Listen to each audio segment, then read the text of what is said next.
ایک اور روایت میں ہے رسول اللہ صلی اللہ علیہ وسلم نے فرمایا میں ایک ایسا کلمہ جانتا ہوں جو شخص اپنی موت کے وقت کہہ لے تو اس کے نامہ اعمال میں نور ہوگا اور موت کے وقت راحت کا سبب ہوگا. آپ کو یاد ہوگا کہ میں نے شروع میں آپ کو کچھ آڈیو سنوائے تھے جس میں کچھ لوگوں کے تجربات تھے کہ انہیں موت کے وقت کلمہ نصیب نہیں ہوا تھا، یا وہ کوشش کر رہے تھے تو نہیں پڑھ سکے، یا پھر انہوں نے لوگوں سے درخواست کی کہ پڑھ کے سنائے ان کو، تو کسی نے ان کے لیے نہیں پڑھا. رسول اللہ صلی اللہ علیہ وسلم نے فرمایا کہ میں ایک ایسا کلمہ جانتا ہوں جو شخص اپنی موت کے وقت کہہ لے، بول سکے اس کو، تو اس کے نامہ اعمال میں نور ہوگا اور موت کے وقت راحت کا سبب، اور دوسری روایت میں آسانی سے جان نکلنے کا سبب. تو اس سے کیا پتہ چلتا ہے کہ بہتر یہ ہے کہ مریض یا مرنے والا خود کہے، لیکن اگر وہ خود نہیں کہہ پا رہا تو دوسرے اس کے پاس آہستہ آہستہ پڑھتے رہیں. لقنوا موتاکم لا الہ الا اللہ، یعنی تلقین بھی کرنی چاہیے، لیکن تلقین کا مطلب یہ نہیں ہوتا کہ آپ کسی کے اس طرح پیچھے پڑ جائیں کہ وہ نہ کر دے. ایک اور روایت میں ہے کہ اگر اس نے کہہ دیا تو بالآخر جنت میں چلا جائے گا. استاذہ میری امی جان جب یعنی آخری وقت تھا ان کا ہوش میں، تو ان کا سانس بہت زیادہ اکھڑا تھا.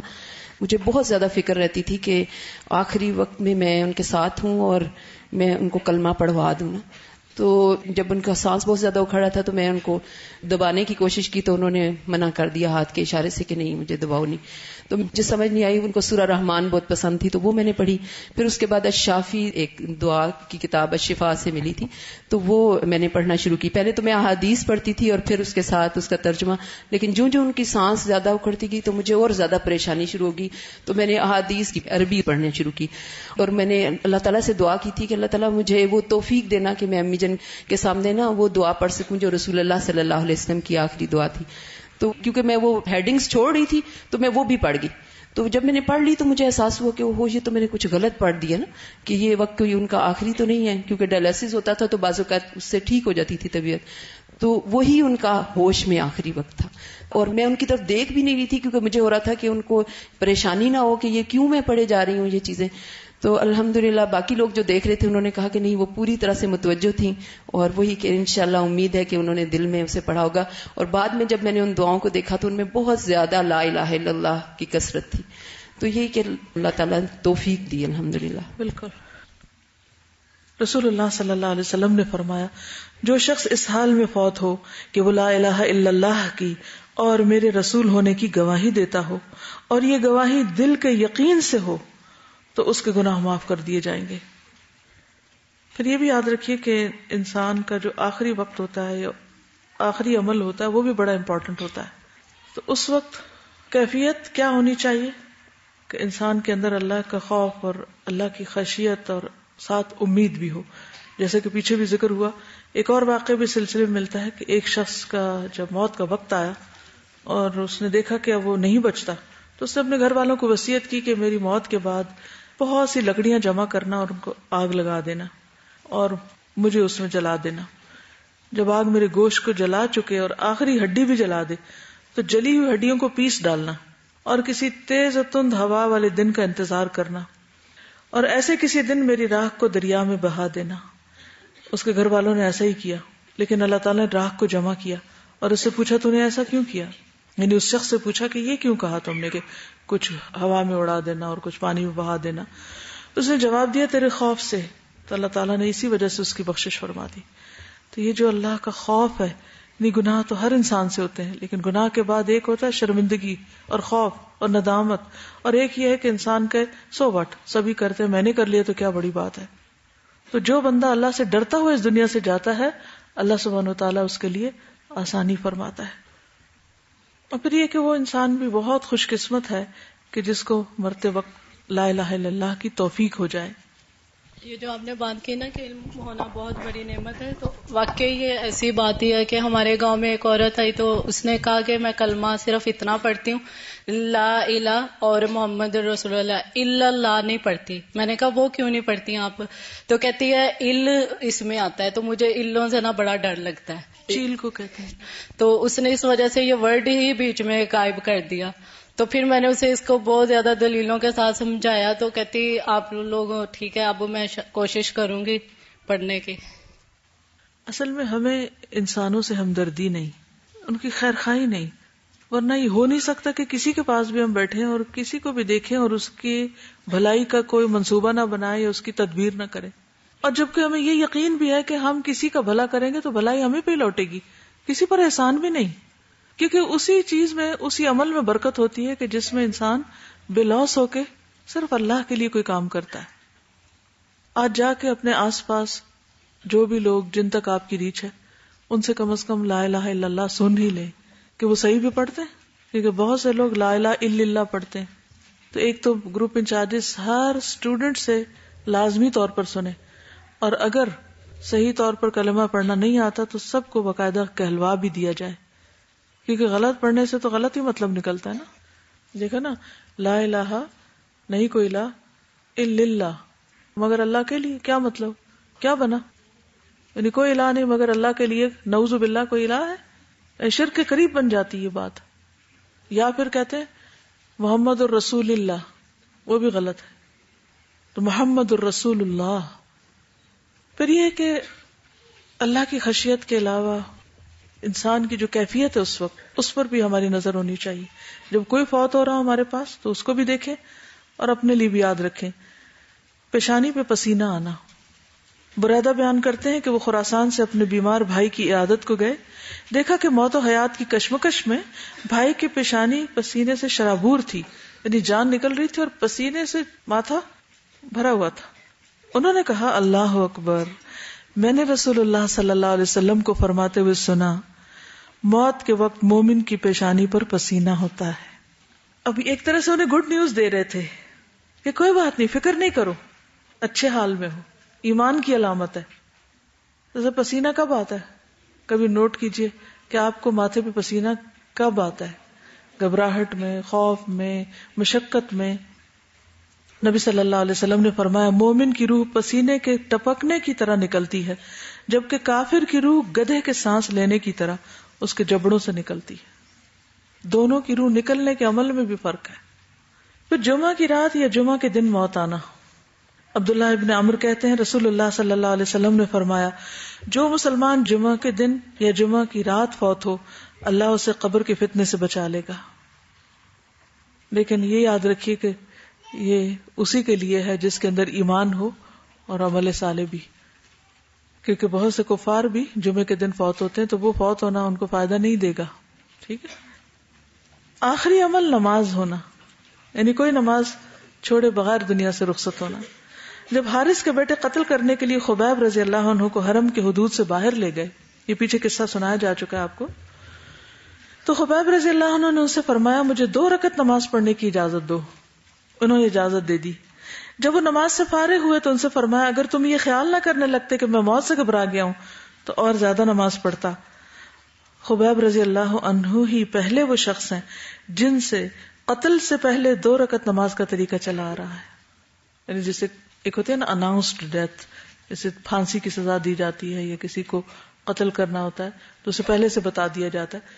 تو بہت سے لوگوں کے واقعات میں ملتا ہے کہ پھر وہ اس سے پہلے نماز پڑھتے ہیں. تو یہ طریقہ انہوں نے ہی شروع کیا تھا. اب آپ دیکھیے کہ انسان مرنے سے پہلے عام طور پر اپنی پسند کی باتیں، پسند کی چیزوں کی خواہش کرتا ہے. مجھے یہ کھلا دو، مجھے وہ دکھا دو، مجھے وہاں لے جاؤ، میرے پاس فلاں کو بلا دو. مومن کیا چاہتا ہے اس وقت؟ ہجوم نہیں چاہتا. مومن اللہ سے ملاقات چاہتا ہے. جو ساری زندگی وہ نماز کی شکل میں کرتا رہا اور آخری عمل بھی وہ کیا چاہتا ہے کہ اس کا نماز ہی ہو. تو جو ساری زندگی نماز سے بھاگتے ہیں وہ موت کے وقت نماز کا شوق کہاں سے رکھیں گے؟ آپ میں سے کچھ شیئر کرے گا کہ عموماً لوگوں کا مرنے سے پہلے کیا شوق ہوتا ہے؟ جی. ایسی میری دوست سے ڈسکشن ہو رہی کہ سوچو کہ اگر ہمارے پاس اتنا کم ٹائم رہ جائے کہ ہمیں پتا ہو کہ ہم نے مر جانا ہے تو تم کیا کرو گی؟ کہتی ہے میں جتنے میرے شوق ہیں میں وہ پورے. کہتی تھی کہ میں نے گاڑی لینی تھی فلانی، وہ لینی ہے، یہاں پہ جانا تھا سیر کرنا، یہاں جانا ہے. بالکل. تو ہم سب کو سوچنا بھی چاہیے اور دوسروں کو بھی سوچوانا چاہیے. ریسنٹلی میری نانو کی ڈیتھ ہوئی تھی اور 3 دن سے وہ بالکل بے ہوش میں کوما میں تھی. اس کے بعد انہیں جب ہوش آیا تو انہوں نے سب سے پہلا یہی سوال کیا، کہتی تھی مجھے نماز پڑھا دو، تم لوگوں نے مجھے نماز نہیں پڑھائی. عصر کا ٹائم تھا، جب بالکل ان کا نزا کا ٹائم ان پہ آ رہا تھا تو انہیں ضد لگا رہی کہ مجھے پڑھنی ہے نماز. انہوں نے وضو کیا خود اشاروں سے، اور عصر کا ٹائم سے بالکل اذانیں باہر ہو رہی تھی، کہتی نہیں عصر کا ٹائم داخل ہو چکا ہے، مجھے پڑھنے دو نماز. اور بالکل سہارے سے وہ بیٹھی نماز انہوں نے اشاروں سے پڑھ کر، اور اس کے بعد جب انہوں نے سلام پھیرا، میری خالہ بالکل ساتھ یہ بیٹھی ہیں، اور سلام پھیر کے انہوں نے بالکل اپنے نا سامنے دیکھ کے جیسا مسکرائی ہیں اور سلام کیا. تو میری خالہ نے کہا میں تو یہاں بیٹھی تو آپ ادھر کیا دیکھ رہی ہیں؟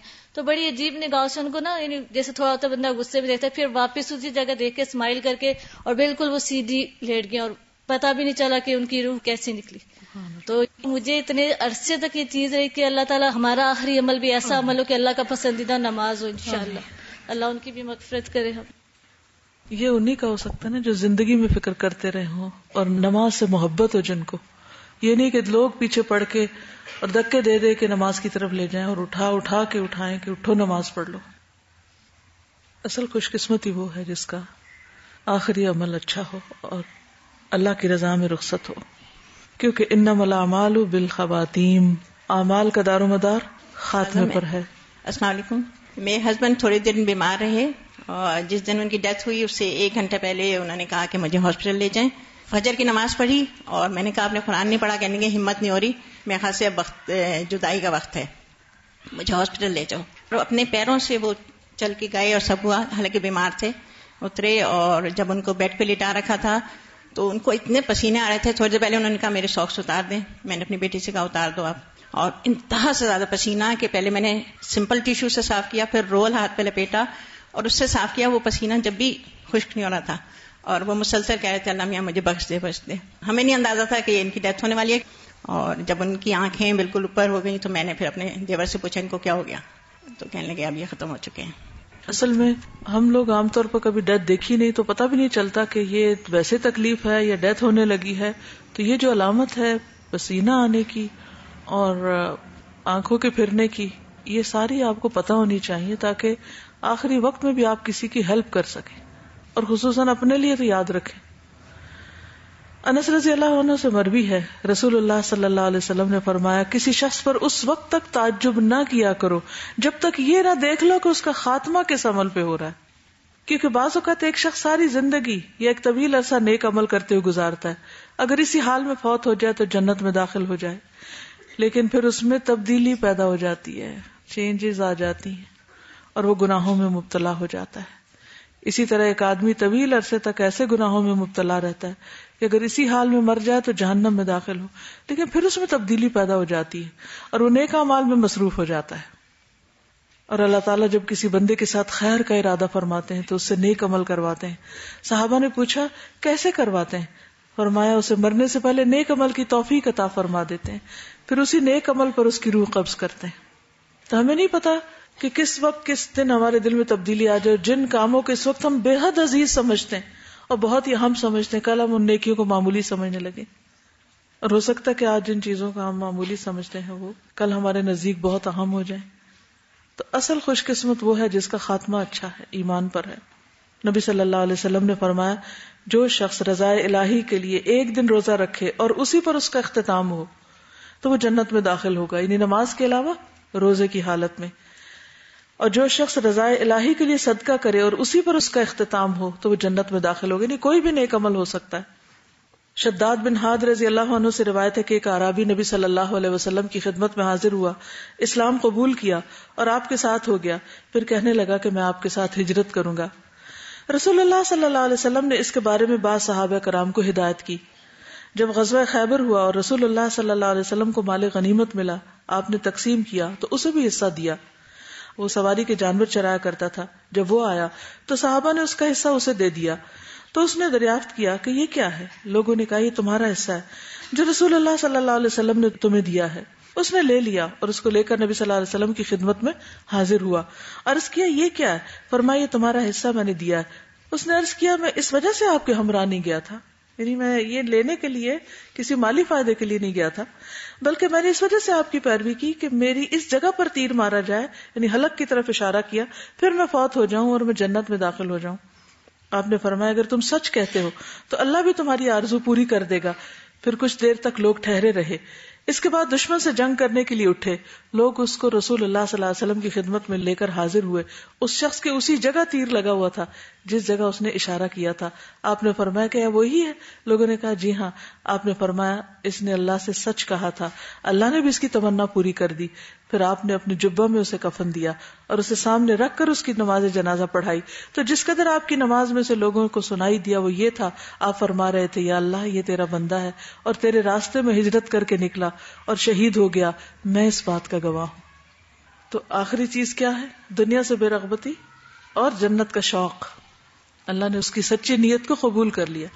ہم سب بھی اپنی نیتوں کا جائزہ لیں کہ ہم جب کسی بھی نیک کام کی نیت کرتے ہیں تو وہ کتنی سچی ہوتی ہے, کیونکہ اگر سچی ہو تو پھر ہم اسے کر کے بھی دکھائیں, اور اللہ تعالیٰ پھر ایسے اسباب بھی مہیا کر دیتا کہ ہم کر لیتے ہیں. اور اگر نیت ہی درست نہیں. پچھلے دنوں جب ہم لاہور میں تھے تو ایسی گفتگو ہو رہی تھی ایک مجلس میں کہ تہجد کے اوپر بات ہو رہی تھی کہ تہجد پڑھنے کا کوئی نسخہ بتایا جائے. تو اس پہ خلاصہ یہی تھا کہ سچی نیت, جو سچی نیت کر لیتا ہے اللہ تعالیٰ اس کو جگا دیتا ہے اور اس کی نیند میں بھی برکت ڈال دیتا ہے اور اس کو اٹھنے کی توفیق بھی دے دیتا ہے, اور پھر اس کو پابندی اور استقامت بھی دے دیتا ہے, کیونکہ اللہ کو پتا یہ بندہ چاہتا ہے.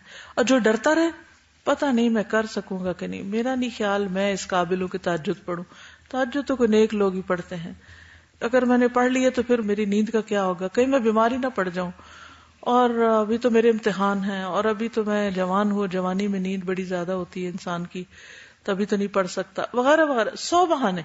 تو جب اتنے سارے عذر آپ کے پاس ہیں, اتنے جواز آپ کے پاس ہیں کام کو نہ کرنے کے, تو نتیجہ کیا ہوگا؟ آپ نہیں پڑھ سکیں گے. اور جب آپ کو یہ ہو کہ نہیں بھائی جو پڑھتے ہیں وہ بھی تو اٹھتے ہیں نا, اور ان کے بھی دن گزرتے ہیں اور ان کے بھی سارے کام ہوتے ہیں, تو مجھے تو پڑھنا ہی پڑھنا ہے, بس اللہ مجھے توفیق دے, تو اللہ تعالیٰ اتنا آسان کر دے گا کہ آپ سوچ بھی نہیں سکتے. وہ صرف ایک ڈر ہوتا ہے, خوف ہوتا ہے جو شیطان ہمارے دلوں میں ڈالتا ہے کسی بھی نیک عمل سے روکنے کے لیے کہ کرے نہ. کوئی بھی اچھا کام آپ کرنے لگیں گے شیطان آپ کو ضرور ڈرائے گا. یہی آپ کا امتحان ہوتا ہے کہ آپ مقابلہ کر کے کہیں نہیں ہو جائے گا, کچھ مشکل نہیں. پھر اسی طرح شہادت کے علاوہ بھی اللہ کے راستے میں موت ہوتی ہے. وہ کون کون سی ہے؟ رسول اللہ صلی اللہ علیہ وسلم نے فرمایا 6 خصائل ایسے ہیں کہ اگر کوئی مسلمان کسی ایک سے متصف ہو کر فوت ہو جائے تو اللہ تعالیٰ کے ذمہ ہے کہ اسے جنت میں داخل کرے گا. نمبر 1, وہ آدمی جو جہاد کرنے کے لیے نکلا اور اسی راستے میں فوت ہو گیا, یعنی شہید نہیں ہوا بلکہ فوت ہو گیا اس راستے میں, تو اللہ کے ذمہ ہے کہ اسے جنت میں داخل کرے. دوسرا, ایسا آدمی جو کسی جنازے کے پیچھے چلا, اگر اسی راستے میں فوت ہو گیا تو اس کا ذمہ دار بھی اللہ ہوگا. ایسی خبریں آپ سنتے رہتے ہیں نا کہ فلاں کے جنازے میں شریک ہونے کے لیے ایک شخص چل کے آیا اور خود بھی فوت ہو گیا وہاں. تیسرے, وہ آدمی جو کسی مریض کی تیمارداری کرنے کے لیے گیا, اگر یہی کام کرتے ہوئے فوت ہو گیا تو اس کا ذمہ دار اللہ تعالیٰ ہوگا. چوتھے, وہ آدمی جس نے وضو کیا پھر ادائیگی نماز کے لیے مسجد کی طرف نکلا, اگر اسی راستے میں فوت ہو گیا تو اللہ تعالیٰ اس کا ضامن ہوگا.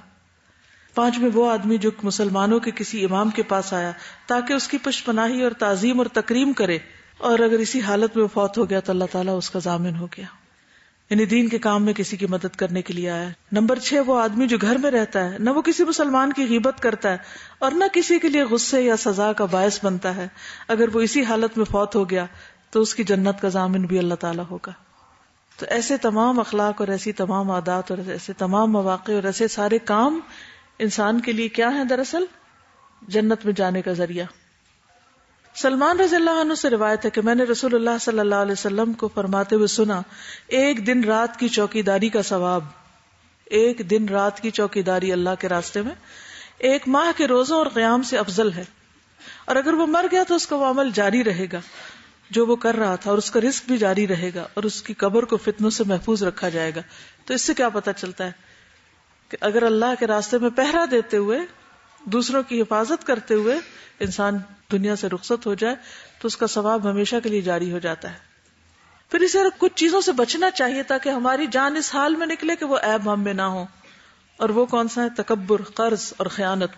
رسول اللہ صلی اللہ علیہ وسلم نے فرمایا, جس آدمی کی روح اس کے جسم سے اس حال میں نکلے کہ وہ 3 چیزوں سے بری ہو, وہ جنت میں داخل ہوگا. نمبر 1, تکبر نہیں اس کے سینے میں. نمبر 2, قرضہ نہیں اس کے اوپر کسی کا. اور نمبر 3, اس نے کبھی خیانت نہیں کی. خیانت کا مال یا باتوں میں خیانت یا کسی بھی چیز میں جو خیانت ہوتی ہے اس سے وہ بچ کے رہا.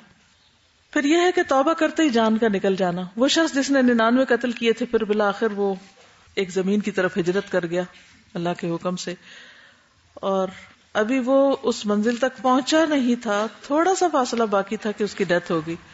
تو صرف اس وجہ سے کہ اس نے سچا ارادہ کر کے اپنا سفر جاری کر لیا, اپنی منزل کو نہیں پہنچا, مقام کو نہیں پہنچا, اور ابھی اس نے کوئی نیک عمل شروع نہیں کیے, صرف برے عمل جو تھے سارے توبہ کر کے معاف کرا لیے, تو اس کے لیے کیا خوشخبری تھی کہ رحمت کے فرشتوں نے اس کی جان لی. پھر اسی طرح لوگوں کے حق دے کر جانا.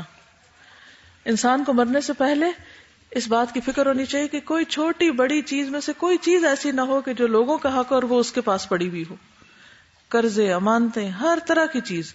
پہلے بھی آپ کو کام دیا گیا تو پھر اس وقت اپنے گھر, اپنے ہر چیز کو چیک کریں. کوئی ایسی چیز تو نہیں, ہر چیز اٹھا کے دیکھیں کہ یہ کہاں سے آئی ہے, میں پہچانتی ہوں اس کو, یہ کس نے دی تھی, کس کام کے لیے تھی, کیوں رکھی ہوئی ہے میں نے. اگر اس پر کوئی کام کرنا ہے, ایکشن لینا تو اس پہ لکھ کے لگا دیں تاکہ مر جائے تو کسی کو پتا ہو کہ یہ کس کی چیز ہے, کیوں پڑی, کیونکہ مرنے سے پہلے خیانت نہ ہو. ٹھیک ہے نا. اگر کسی نے آپ کو کوئی چیز دی کسی کام کے لیے یا امانتاً رکھی اور آپ نے اس پر لکھ کر ہی نہیں رکھا کہ یہ کس کی ہے, تو ہو سکتا ہے مرنے کے بعد وہ کلیم کرنا بھول جائے اور آپ کے لواحقین دینا بھول جائیں. تو اس لیے ہر چیز کا جائزہ لے کر لوگوں کی امانتیں ان کو واپس, قرضے واپس, اور انسان بالکل ہلکے ذہن اور ہلکے دل کے ساتھ اور لوگوں کے بوجھ سے آزاد ہو کر دنیا سے جائے کہ کل قیامت کے دن اس سے کوئی نہ مانگے کچھ. لیکن یہ بھی ایک لائف ٹائم ہیبٹ ہوتی ہے. اب دیکھیں یہ جو موت کی تیاری کے کام ہے نا, یہ اس لیے نہیں کہ وہ ایک خاص وقت ہے, وہ ڈیٹ آپ کو پتا ہے تو آپ اس دن یہ سارا کچھ پلان کر کے کریں گی. نہیں, یہ آپ کی زندگی کے روزمرہ کے اعمال میں یہ عادات اخلاق شامل ہوگی تو اس وقت بھی ان میں سے کوئی نہ کوئی چیز نصیب ہو جائے گی. تو ہر دن کو موت ہی کا دن سمجھیں اور موت ہی کے لیے تیاری کرتے ہوئے دن گزاریں, تو انشاءاللہ تعالی اس طرح کی چیزیں خود بخود زندگی سے مائنس ہو جائیں گی جو انسان کے لیے وبال بننے والی ہیں. عقبہ بن عامر کہتے ہیں نبی صلی اللہ علیہ وسلم نے ایک شخص سے کہا, وہ روایت کرتے ہیں, کیا تم راضی ہو کہ فلاں عورت سے تمہاری شادی کر دوں میں؟ اس نے کہا جی ہاں. پھر آپ نے عورت سے پوچھا کیا تو راضی ہے کہ فلاں مرد سے تیری شادی کر دی جائے؟ اس نے کہا جی ہاں. چنانچہ آپ نے ان دونوں کی شادی کر دی, اور پھر اس مرد نے اس سے صحبت کی مگر حق کے مہر مقرر نہ کیا اور نہ اسے کچھ دیا. اور یہ ان لوگوں میں سے تھا جو حدیبیہ میں شریک ہو چکے تھے اور شرکائے حدیبیہ کو خیبر میں حصہ ملا تھا. جب اس کی وفات کا وقت آیا تو اس نے کہا رسول اللہ صلی اللہ علیہ وسلم نے فلاں عورت سے میری شادی کر دی تھی مگر میں نے اس کے لیے مہر مقرر نہیں کیا تھا اور نہ اسے کچھ دیا تھا. میں تمہیں گواہ بناتا ہوں کہ میں اسے مہر میں اپنے خیبر کا حصہ دیتا ہوں. چنانچہ اس عورت نے وہ حصہ لیا اور پھر اسے 1 لاکھ میں فروخت کیا. یعنی جو ہی اس کو احساس ہوا کہ مرنے لگا تو اس نے فوراً کیا کیا, حق ادا کر دیا. پھر دوسروں کو آسانی دینے والا, اس عادت کو بھی دیکھیے اپنے اندر. کیا آپ دوسروں کے لیے زندگی مشکل کرتے ہیں کہ آسان؟ زندگی کیسے آسان کی جاتی ہے دوسروں کے لیے, کوئی مثال سے سمجھائیں گے؟ یعنی دوسروں سے بے جا مطالبات نہ کیے جائیں. اور کوئی ایک مثال تو سوچئے, آپ کسی کے لیے کیا آسانی پیدا کریں گے؟ شاباش, اپنے حقوق میں سے کچھ کمی کر کے. یس, گھر کی مثال ہے تو اپنا کام خود کر کے, نہ کہ دوسروں کے اوپر پھینک کے, اور دوسروں کے کام میں آسانی پیدا کر کے, اور اپنی مشکلات دوسروں کو نہ بتا کے, خواہ ان کو پریشان نہ کر کے, ان کو علم سکھایا جائے تو اس سے بھی ان کی زندگیاں آسان ہوں گی. اور یس, کسی کو کسی کام میں مشکل پیش آ رہی ہے تو اس کی مدد کر کے, اس کے لیے آسانی کر کے. عموماً کیا ہوتا ہے جب کسی کو کوئی مشکل پیش آتی ہے, کوئی ہم سے آ کے سوال کرتا ہے تو ہم اس کو ڈانٹ ڈپکار شروع کر دیتے, تم نے اسی وقت آنا تھا, اور یہ تم کیوں آگے, اور میں نے تو تمہیں پہلے ہی کر دیا تھا یہ کام, تمہیں یاد کیوں نہیں, اور وغیرہ وغیرہ. ایک لمبی بحث. حالانکہ یہ ساری انرجی جس وقت آپ دوسرے کو ڈانٹ ڈپٹ میں لگا رہے ہیں, اگر اس میں لگا دیں کہ اس کی مدد کر دیں تو کام بھی ہو جائے اور اللہ آپ کے لیے بھی آسانیاں پیدا کر دے گا. نیکی کے کاموں میں ایک دوسرے سے تعاون کر کے, کسی کی بات سن کے, کہ بعض اوقات کوئی بات کہنا چاہتا ہے اور آپ سننے کو تیار نہیں, کیا آسانی ہوگی اس کے لیے. نبی صلی اللہ علیہ وسلم نے فرمایا پہلے زمانے میں ایک شخص کے پاس ملک الموت اس کی روح قبض کرنے آئے تو اس سے پوچھا کہ کیا تمہیں اپنی نیکی یاد ہے؟ اس نے کہا مجھے تو یاد نہیں پڑتی. اس سے دوبارہ کہا گیا یاد کرو. اس نے کہا مجھے اپنی کوئی نیکی یاد نہیں, سوائے اس کے کہ میں دنیا میں لوگوں کے ساتھ خرید و فروخت کرتا تھا بزنس کرتا تھا، لین دین کرتا تھا. جو لوگ خوشحال ہوتے انہیں تو میں اپنا قرض وصول کرتے وقت مہلت دیا کرتا تھا اور تنگ دست کو معاف کر دیا کرتا. اللہ تعالیٰ نے اسی نیکی کی بنا پر اسے جنت میں داخل کر دیا. اور وہ اتنے بے لوس ہو کے یہ نیکی کر رہا تھا کہ اسے احساس بھی نہیں تھا کہ وہ یہ بھی کوئی نیکی کر رہا ہے. اصل بات یہ ہے نا، بعض اوقات ہم نیکی کرتے ہیں ساتھ ساتھ جتاتے ہیں کہ ہم نیکی کر رہے ہیں تمہارے ساتھ، تو دوسروں کے لیے بوجھ نہ بنے کسی بھی طرح کا، ان کی زندگی حرام نہ کریں. اس بات پر غور و فکر کیجئے کہ کس طرح آپ دوسروں کے لیے آسانی پیدا کریں گے.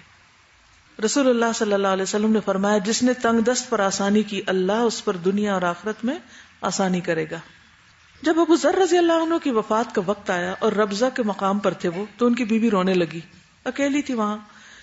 پوچھا کیوں روتی ہے؟ اس نے کہا کیوں نہ رو، جبکہ آپ ایک جنگل میں اس طرح جان دے رہے ہیں کہ میرے پاس آپ کو دفن کرنے کا بھی کوئی سبب نہیں. اکیلے میاں بیوی جنگل میں رہ رہے تھے اور نہ ہی اتنا کپڑا ہے کہ اس میں آپ کو کفن دے سکوں. انہوں نے فرمایا مت رو اور خوشخبری سنو، میں نے نبی کریم صلی اللہ علیہ وسلم کو یہ فرماتے ہوئے سنا ہے کہ تم میں سے ایک آدمی ضرور کسی جنگل میں فوت ہوگا جس کے پاس مومنین کی ایک جماعت حاضر ہوگی. اب ان لوگوں میں سے تو ہر ایک کا انتقال کسی نہ کسی شہر یا جماعت میں ہوا ہے اور میں ہی وہ آدمی ہوں جو جنگل میں فوت ہو رہا ہوں. کتنی پازیٹو سوچ. اللہ کی قسم تم کہو گے میں جھوٹ بول رہا ہوں، حالانکہ میں جھوٹ نہیں بول رہا. ان کی بیوی نے کہا اب تو حجاج کرام بھی واپس چلے گئے ہیں، یعنی قافلے جاتے تھے یہاں سے، اب کون آئے گا؟ انہوں نے فرمایا تم راستے کا خیال رکھو. ابھی وہ یہ گفتگو کر رہی تھی کہ انہیں کچھ لوگ نظر آ گئے جو اپنی سواریوں کو سر پر دوڑاتے ہوئے چلے آ رہے تھے. یوں محسوس ہو رہا تھا جیسے گدھ تیزی سے آتے ہیں. وہ لوگ اس کے قریب پہنچ کر رک گئے. اس سے پوچھا تمہارا کیا مسئلہ ہے جو یوں راستے میں کھڑی ہو؟ اس نے بتایا یہاں ایک مسلمان آدمی ہے، اس کے کفن دفن کا انتظام کر دو، تمہیں اس کا بڑا ثواب ملے گا. انہوں نے پوچھا وہ کون ہے؟ بتایا ابو ذر. انہوں نے اپنے ماں باپ کو ان پہ قربان کیا، اپنے کوڑے جانوروں کے سینوں پہ رکھے، تیزی سے چلے. وہاں پہنچے تو ابو ذر نے فرمایا تمہیں خوشخبری ہو، تم ہی وہ لوگ ہو جن کے متعلق نبی صلی اللہ علیہ وسلم نے فرمایا تھا. اب آج جو میری حالت ہے وہ تمہارے سامنے ہے. اگر میرے کپڑوں میں سے کوئی ایسا کپڑا مل جائے جو مجھے پورا آ جائے تو مجھے اسی میں کفن دے دیا جائے. اور میں تمہیں اللہ کی قسم دے کر کہتا ہوں مجھے تم سے کوئی ایسا آدمی کفن نہ دے جو امیر ہو یا چودھری ہو یا ڈاکیا ہو. اب ان لوگوں میں سے ہر ایک میں سے کوئی نہ کوئی چیز ضرور پائی جاتی تھی. صرف ایک انصاری نوجوان تھا جو ان لوگوں کے ساتھ آیا تھا. اس نے کہا میں آپ کو کفن دوں گا. میرے پاس 2 کپڑے ہیں جو میری والدہ نے بنے تھے، ان میں سے ایک میرے جسم پر بھی ہے. ابو ذر نے فرمایا تم ہی میرے ساتھی ہو، لہٰذا تم ہی مجھے کفن دینا. اس سے ایک تو یہ پتہ چلتا ہے کہ انسان کے جنازے میں، نہلانے میں، کفن میں نیک لوگ شریک ہوں، اور دوسرے یہ ہے کہ انسان اللہ کے بھروسے پر اللہ سے اچھی امید رکھتے ہوئے اچھے خاتمے کا یقین کرے تو اللہ تعالیٰ اس کے ساتھ اس کے گمان کے مطابق ہی معاملہ فرماتے ہیں. اور پھر خاص طور پر آپ دیکھیے کہ جب آپ اللہ کی اطاعت پر زندگی بسر کرتے ہیں نا تو اللہ تعالیٰ فوت ہوتے وقت بھی آپ کا ضامن ہوتا ہے، وہ آپ کی ضروریات پوری کرتا ہے. خیانت کرنے والے ہوں گے نا، اس دور کے لوگوں کے اعمال کے اعتبار سے انہوں نے کہا کہ ایسے لوگ جو دوسروں پر ظلم زیادتی کرنے والے ہوں وہ مجھے نہ کفن دفن دیں. آج کل بھی پوسٹ مین آپ دیکھیے کہ بعض اوقات ایک کا خط کہیں اور ڈال دیتے ہیں، یعنی پوری طرح امانت ادا نہیں کرتے یا کچھ اس میں سے رکھنے میں. نہیں کہتی سب ایسے ہی ہوتے لیکن بہت دفعہ غفلت بھی ہوتی ہے کہ صحیح ڈاک پہنچتی ہی نہیں، منی آرڈرز میں سے پیسے نکال دیے جاتے ہیں. فوت ہوتے وقت اجر کی خاطر تعلیم دینا. سعید بن مسیب بیان کرتے ہیں ایک انصاری کی موت کا وقت آ گیا تو اس نے کہا میں تمہیں ایک حدیث سناتا ہوں اور محض اجر کے لیے سناتا ہوں، ثواب کے لیے. میں نے رسول اللہ صلی اللہ علیہ وسلم کو فرماتے ہوئے سنا ہے جب تم میں سے کوئی وضو کرتا ہے اور اچھی طرح کرتا ہے پھر نماز کے لیے نکلتا ہے تو جب وہ اپنا دایاں قدم اٹھاتا ہے تو اللہ تعالیٰ اس کے لیے ایک نیکی لکھ دیتے ہیں، اور بایاں قدم ٹکاتا نہیں کہ اللہ تعالیٰ اس کی غلطی معاف کر دیتے نہیں. دایاں اٹھتا ہے تو درجہ اوپر، بایاں نیچے جاتا ہے تو غلطی نیچے گر جاتی. تو جو چاہے مسجد کے قریب رہے یا دور تمہاری مرضی ہے. اگر وہ مسجد میں آ کر جماعت کے ساتھ نماز پڑھتا ہے تو اس کی بخشش کر دی جاتی ہے، اور اگر وہ مسجد میں آیا اور لوگ کچھ نماز پڑھ چکے تھے، کچھ باقی تھے جو اسے مل گئی، اس نے ان کے ساتھ پڑھی اور باقی کو پورا کر لیا تو ایسے ہی ہو گیا، یعنی اس کی بھی مغفرت ہو گئی. اور اگر وہ مسجد میں آیا اور لوگ نماز پڑھ چکے تھے پھر اس نے اکیلی ہی نماز پوری کی تو بھی ایسے ہی ہو گیا، یعنی اس کو بھی بخش دیا گیا. تو اس سے کیا پتا چلتا ہے کہ کوئی بات آپ کو علم کی پتہ ہو چھوٹی سی بھی اور آپ کو یاد آ جائے کہ بس اب مہلت ختم ہو رہی ہے تو پہلی کوشش کیا ہونی چاہیے کہ وہ لوگوں تک پہنچا دی جائے، کہ وہ چیز آپ کے بعد صدقہ جاریہ بننے والی ہے. پھر اسی طرح مرنے والے کے بارے میں یہ نہیں کہنا چاہیے کہ جنتی ہے یا اس پہ رحم کر دیا گیا ہے. کیا کہنا چاہیے؟ اللہ ہی کو پتا ہے کہ کس کے ساتھ کیا ہوگا. بعض لوگ فوت ہونے کے بعد یہ کہتے ہیں نا میرا شوہر جنتی ہے فلان جنتی. تو ہم نہیں کسی کے بارے میں فیصلہ کر سکتے. مالک یوم الدین صرف اللہ. ام علا جو ایک انصاری خاتون تھی, انہوں نے نبی صلی اللہ علیہ وسلم سے بیعت لی. بیان کرتی ہے کہ اللہ کے رسول صلی اللہ علیہ وسلم نے قرہ ڈال کر مہاجرین کو بانٹ دیا تھا اور ہمارے حصے میں عثمان بن مظعون آئے. ہم نے ان کو اپنے گھر میں اتارا. مہاجر تھے اور یہ انصاری تھے یہ لوگ ام علا وغیرہ. وہ اس بیماری میں مبتلا ہوئے جس میں انہوں نے وفات پائی. جب ان کی وفات ہوئی اور ہم کفن سے فارغ ہوئے تو رسول اللہ صلی اللہ علیہ وسلم تشریف لائے. میں نے کہا ابو صاحب یہ عثمان بن مظعون کی کنیت تھی, اللہ تم پہ رحم کرے. میں اس بات کی گواہی دیتی ہوں کہ اللہ نے تم کو آخرت میں عزت دی. یہ سن کر نبی صلی اللہ علیہ وسلم نے فرمایا تمہیں کیسے پتا چلا؟ میں نے عرض کی اللہ کی قسم مجھے نہیں پتا, مجھے نہیں معلوم.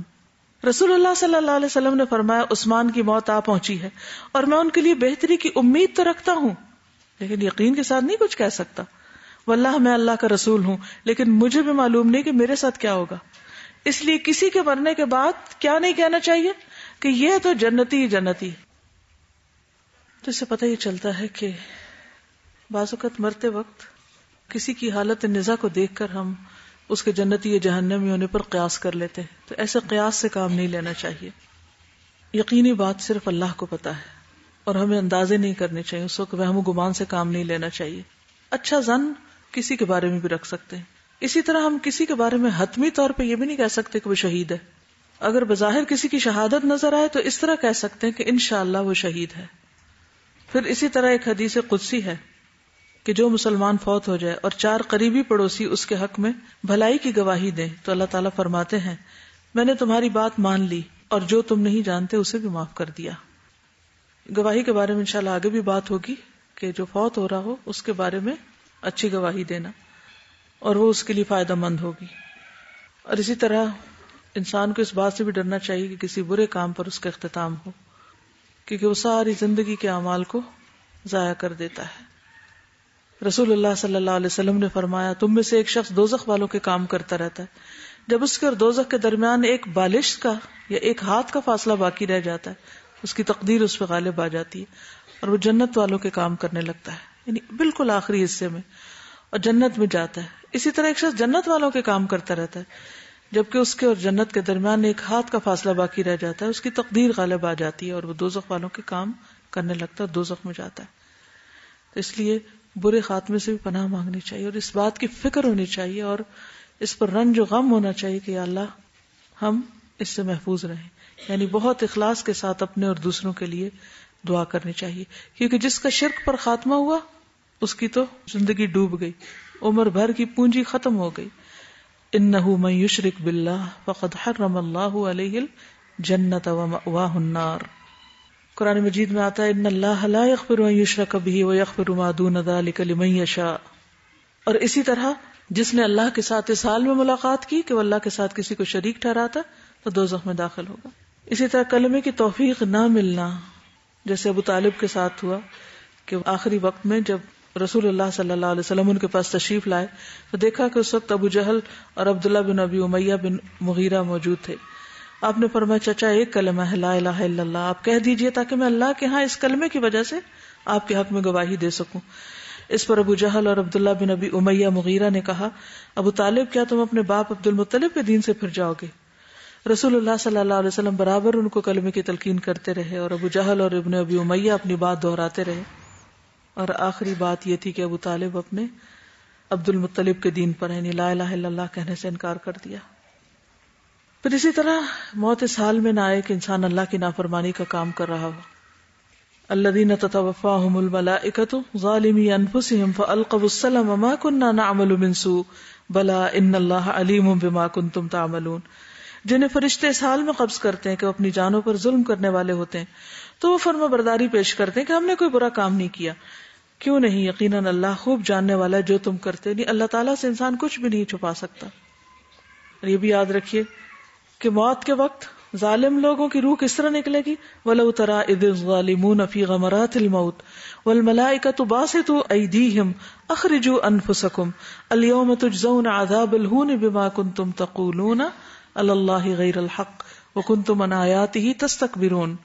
اور کاش تم دیکھو جب ظالم لوگ موت کی سختیوں میں ہوتے ہیں، فرشتے اپنے ہاتھ پھیلائے ہوئے ہوتے ہیں اور کہتے ہیں نکالو اپنی جانیں، یعنی ڈانٹتے ہیں ان کو، آج تمہیں ذلت کا عذاب دیا جائے گا، یعنی عذاب تو عذاب ساتھ بے عزتی بھی، اس کے بدلے جو تم اللہ پر ناحق باتیں کہتے تھے اور تم اس کی آیتوں سے تکبر کرتے تھے۔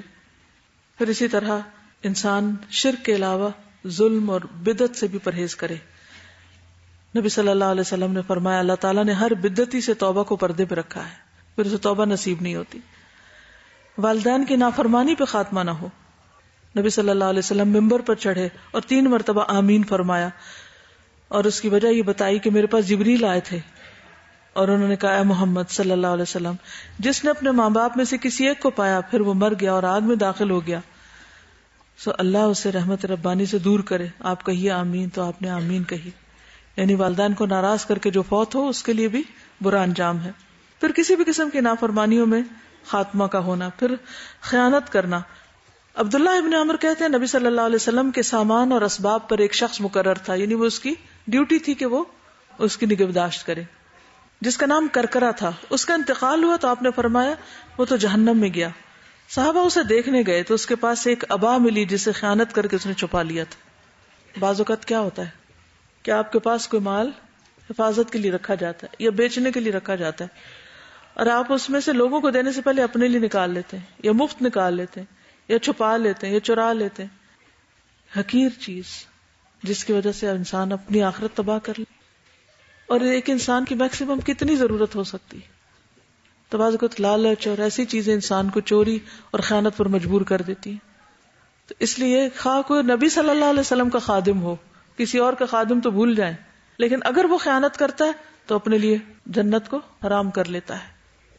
اس کے برعکس جو اللہ کے مال کی حفاظت کرتا ہے اس کا اجر کیا ہے کہ وہ سال میں مر بھی جائے تو قیامت تک اس کا اجر لکھا چلا جاتا ہے۔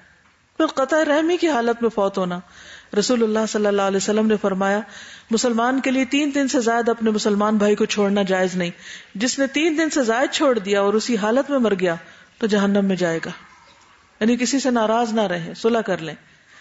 رسول اللہ صلی اللہ علیہ وسلم نے فرمایا جو شخص جھوٹی قسم کھائے تاکہ کسی کا مال جو اس کے ذمہ واجب ہے اس کو ہضم کر لے، یعنی جھوٹی قسم کھا کے دوسرے کا مال ہڑپ کر جائے، تو وہ اس حال میں اللہ سے ملے گا کہ اللہ اس پر ناراض ہوگا۔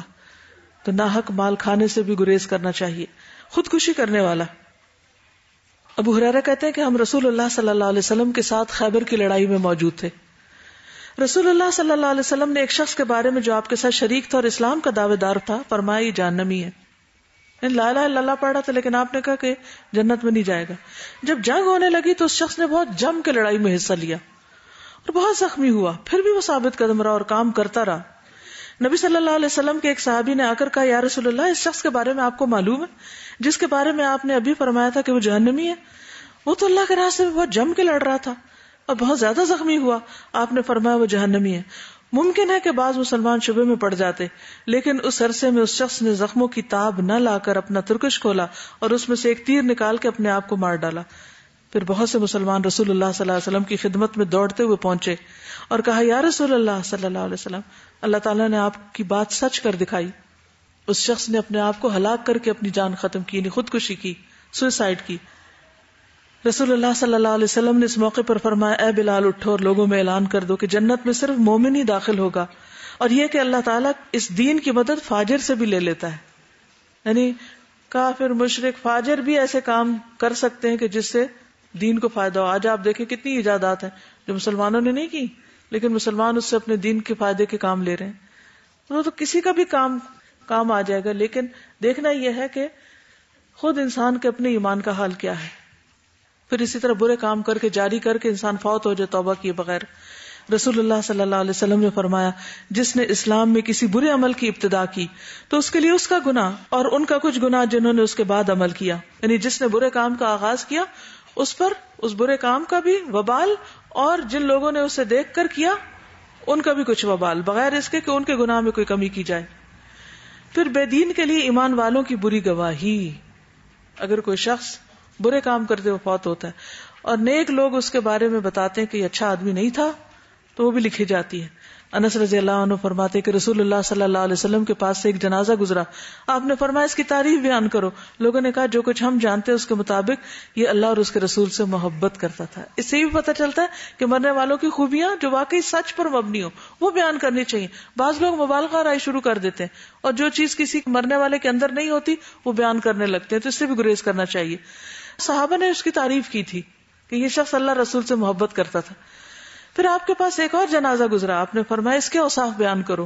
لوگوں نے کہا اللہ کے دین میں یہ برا آدمی تھا. تو آپ نے فرمایا واجب ہو گئی یعنی جہنم, اور تم زمین پر اللہ کے گواہ ہو. یعنی لوگوں کی گواہی کو اگنور نہیں کرنا چاہیے, نظر انداز نہیں کرنا چاہیے. اب یہ ہے کہ حسن خاتمہ انسان کے لیے سب سے بڑی خوش قسمتی کی بات ہے. اس کے لیے دعا بھی کرنی چاہیے اور دوا بھی, کہ انسان ہر وقت اچھے کاموں میں مشغول نظر آئے, کیونکہ وہ لوگ جو برے کام کرتے ہیں ان کی موت بھی برے کام پر آتی ہے. مثلاً اگر آپ وہ کتاب پڑھیں نا جس میں آخری وقت کی باتیں لکھی ہوئی ہیں, کئی آرٹیکلز بھی اس موضوع پر ملتے ہیں. انشاءاللہ تعالیٰ کچھ واقعات میں اگر کل ٹائم ہوا تو آپ کو بتاؤں گی, اور یہ سچے واقعات ہیں جو خاتمے سے متعلق ہیں کہ کس طرح لوگوں کا خاتمہ ہوا. اگر آپ کے پاس بھی کوئی ایسا واقعہ ہو جو آنکھوں دیکھا اور بالکل سچ پر مبنی ہو, مبالغہ رائیاں اور غلط بیانیاں نہیں چاہیے, کیونکہ ہم لوگوں کو بتاتے بتاتے اپنا انجام نہ خراب کر لیں, تو ضرور اس کو شیئر کیجیے. لیکن خاص طور پر ہر نماز میں اور بعد میں بھی دعا کرنی ہے کس کی؟ اچھے خاتمے کی. یا اللہ ہم دنیا سے رخصت ہو تو اس حال میں کہ تو ہم سے راضی ہو. یا ایتھا النفس المطمئنہ ارجعی الی ربک راضیۃ مرضیہ فادخلی فی عبادی وادخلی جنتی. وآخر دعوانا ان الحمد للہ رب العالمین. سبحانک اللہم وبحمدک اشہد ان لا الہ الا انت استغفرک واتوب الیک. السلام علیکم ورحمۃ اللہ وبرکاتہ.